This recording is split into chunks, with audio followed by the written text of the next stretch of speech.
Okay, so I just did a video on the specialness of this retreat and this season, this time period specifically, and now I want to go into spiritual exercises generally. So with these spiritual exercises, we're wanting to do contemplation rather than meditation. And the way that, there's lots of different definitions of meditation and contemplation and different connotations with those words. The way that I'm using those words is meditation being a more cognitive processing over thinking about intellectually the scriptures and what we can get out of it intellectually. And then contemplation is trying to enter into the scenes of the Bible stories as if we're actually there. So it's almost kind of like if you had written The Chosen. So they had to do contemplation in order to write The Chosen, where they're getting into the character's shoes. How do they think? How do they feel? What is going on in the scene? Who's doing what sounds am I hearing? What smells am I smelling? So we're really trying to get into the scene. So I like to put myself into all the different characters' sandals, and especially Jesus' sandals. I tend to put myself into his sandals last, and really that has been the most profitable, the most insightful, and I've really connected more with the Father, Son, and Holy Spirit by doing that. So I'd highly recommend you putting yourself into all the characters' sandals, and especially Jesus's in the passages. And so it would actually, when I was doing this retreat with Father Barber, who you'll be seeing in the Zoom calls 5 years ago, I was acting out the scenes, and it would take me 3 hours of meditating on a small passage to really get into it. And so I was acting out the scenes. I was putting myself in those character shoes, acting out their parts and imagining all the other characters. And what was really cool is how God met me while I was doing those exercises.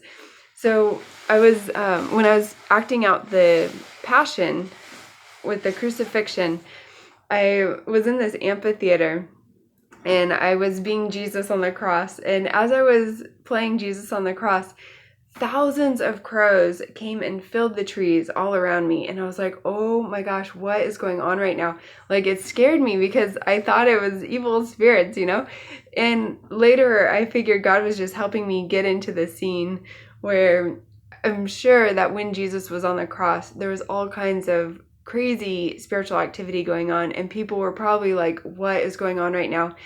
Just imagine, like, the sky got dark for 3 hours in the middle of the day. There was an earthquake. People were raising out of their graves. It was like, what is going on right now?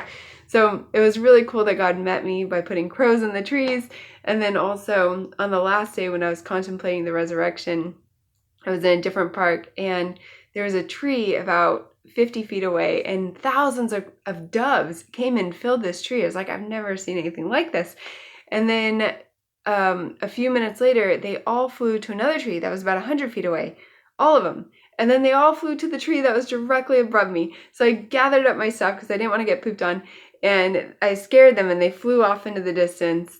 But some of them landed on some telephone wires right next to me. So I counted the number of birds on the wires because numbers are meaningful.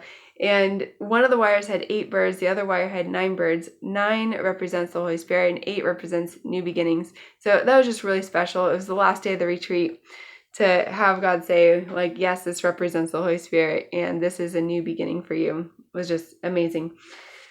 So I'll talk about some of my other experiences with the retreat in a bit, but that was one that was really special. So point being, like, really get into the scene, act it out if you need to, put yourself in their sandals as much as possible. If you're doing the retreat with us, you will notice that we start each day with St. Anselm's prayer, and then there's also a grace for each day, and it's really important to focus on this grace. It's really the prayer and what we are trying to do on this day, especially hoping, I shouldn't say trying, we are asking God to give us the grace to enter into this aspect on this day. So there is a ton of material each day, and I don't expect you to be able to cover it all. I believe all of it is important and relevant, and so I didn't want to take any of it out, but there's just a lot there, and it's really important to spend a lot of time on little chunks. So I would encourage you to ask the Holy Spirit what He would have you focus on, and then dive into that passage. So, and then generally speaking, with this retreat, it's a bit different than the retreats that Father Barber does normally, in that I put background readings for this season. So to help us get into the sandals of the Jewish people and of what Jesus and the disciples would have been experiencing, I put background readings from the Old Testament, New Testament, and also Jewish traditions. And then there's contemplative passages, and that's where you'll spend most of the time. And usually that's what was happening with Jesus on that day. And then there are additional readings for extra enrichment at the end.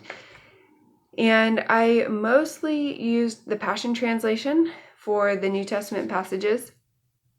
With some of them, some of the New Testament and some of the Old Testament, all the Old Testament, I used English Standard Version. But I did this on purpose, even though most of you won't recognize the Passion Translation, because it can often be, when we're reading the same version over and over again, our minds just go into like, oh yeah, I've heard this before, I know this story, and we check out. So with reading a fresh translation, it's easier for us to stay engaged. Plus, I just really like the Passion Translation. Okay, so I already mentioned, from my experience, it's taken me 3 hours to get into a small passage, so I hope you are able to spend as much time as possible on all the passages.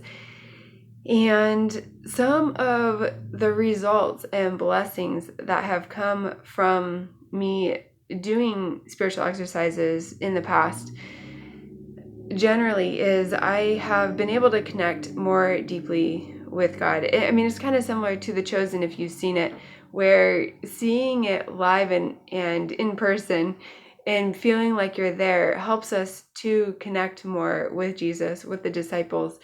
And so I've been able to connect more deeply with God, and He's revealed Himself to me as well, which has helped me to hear Him more clearly, to walk with Him more nearly, and to love Him more dearly. So an example of that, even in daily life outside of doing the exercises, is one time I was riding in a car with a friend on a road trip, and I was sharing some of my testimonies with this friend, and I heard God say, "You're casting your pearls before swine." And I was shocked. I was like, what? Like, how can sharing my testimony with somebody be casting my pearls before swine? And so I finished up my story more quickly than I would have normally. And as soon as I stopped, it's true. That friend turned on me and basically trampled all over my testimony and was just like, God, it's not real, blah, blah, blah. So even in noisy situations, I find that when I am really pressing in to God and sitting with Him and meditating, contemplating, both meditating and contemplating these passages, I'm just able to hear Him more clearly in my daily life, which has been amazing. Something else that I've experienced is hearing different voices. So while I've been doing the exercises, there have been times where I feel like I'm hearing God really clearly. I'm like, yeah, I'm hearing from Him. And then all of a sudden I hear things that are like, that's not Him. And one time in particular, when that happened, I was tempted to toss the whole thing out and just shut down my hearing capacity. And I heard God say, just because you're hearing other voices doesn't mean you're not hearing me. And you just need to learn how to discern between the voices. So that was really helpful for me, knowing that it's natural to hear different voices. Any thought that lights upon our mind is a spirit. And so it could be the Holy Spirit, it could be demons, it could be angels. But we need to learn how to discern between the spirits. And the best way that I know how to discern is learning God's character and His nature in the Bible and comparing what I'm hearing to who I know God to be. Is it loving? Is it kind? Is it gentle? Is it gracious? Is it true and right and just? And, all these things that reflect who God is. It's not always something I want to hear also. Like, just because something is painful doesn't mean it's harmful. So sometimes I hear hard things that it's like, yeah, I know that is right and true, even though it's hard to hear. So that can happen also. But so those are some of the benefits that I've had from doing these spiritual exercises. And I hope that by pressing into God, you'll benefit as well. And okay, so I think that is where the recording picked up on the Zoom call. So I'm actually going to stop here, and then I'll post the Zoom call recording as well.